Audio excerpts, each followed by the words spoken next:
Broads Media.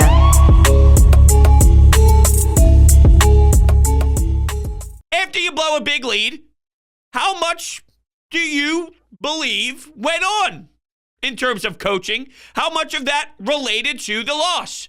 Would you ask Greg Popovich that? Yeah! Yes! If you lost that way, yes!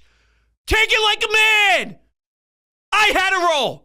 Even if you don't like the question, because clearly he didn't, you just maneuver through it, give a nothing answer, talk in circles, and then move on to the next one. But to look down upon media members the way that this guy does, he's a clown. Very reasonable, honest questions have been asked him, and he treats those people like shit. And before you think, oh, well, these people who write stories do the same thing and they create all this drama, yada, yada, yada. Nothing has been wrong with the approach by these media members since Doc Rivers has been here, and all he does is believe that he's so much better than everybody else. You could just date back to it. It's something I will never forget. Kevin Kincaid crossing Braun. Hey, Doc, do you ever think about putting Ben Simmons on the bench in crucial moments in the fourth quarter? And the fact that Doc had the balls to mock that and say that that's foolish, you don't know anything about the sport of basketball, then you had to do it.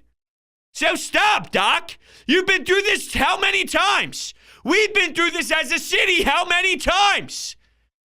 We're not dumb.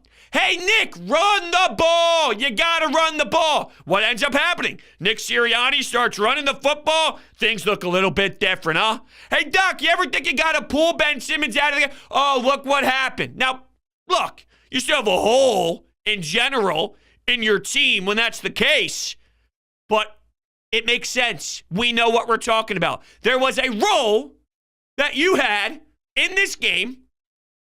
Just say what the role was.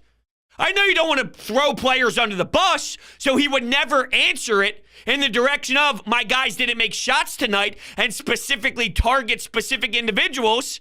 But there's way, as an NBA professional, someone who's been around the block as long as he has, the way that that's the way that he does it, it pisses me off, and it's very unprofessional. You know what? It tells me something about who he is, because there's other ways to handle it if that's the case.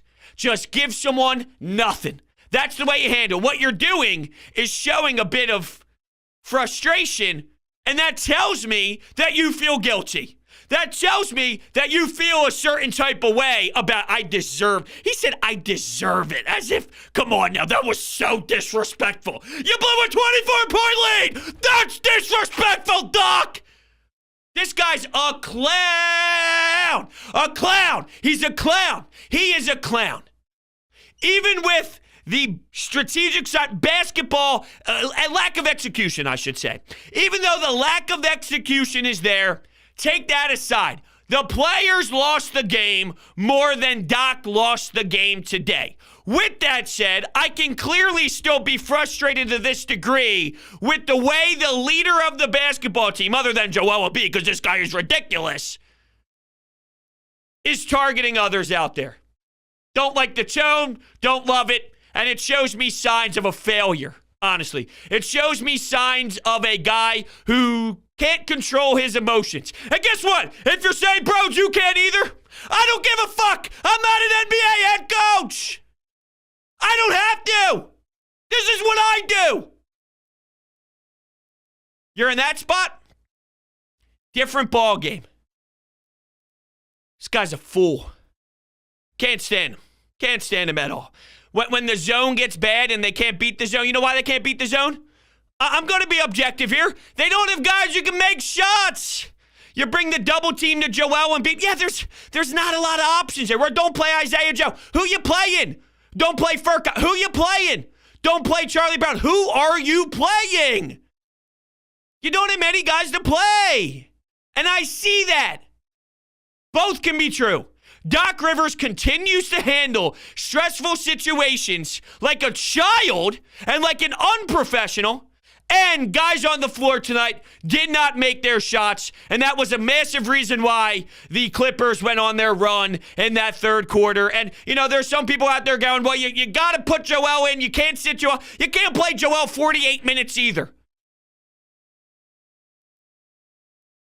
It's a bad loss. It's a bad loss. But I had somebody tweet at me after the game, Broads, this is a culture problem. This team dating back to the last 5 years, even under Brett Brown, all they do is blow leads. Look through the NBA regular season. Good teams blow an 18-point lead, a 20-point lead. That happens. If you watch this team right now and say that there's a cultural problem with Joel, right, the way that he's playing at an elite MVP form, trust me. This is more of just a hiccup than, you can't tie Joel Embiid at 22 to Joel Embiid right now. Joel Embiid at 24 and Joel Embiid right now. You have Joel Embiid playing this way. There's no cultural problem, trust me. There's a lack of talent problem. There's no culture problem. This is the style of player that you need to win an NBA championship playing this way. What needs to happen is, of course, the surrounded pieces.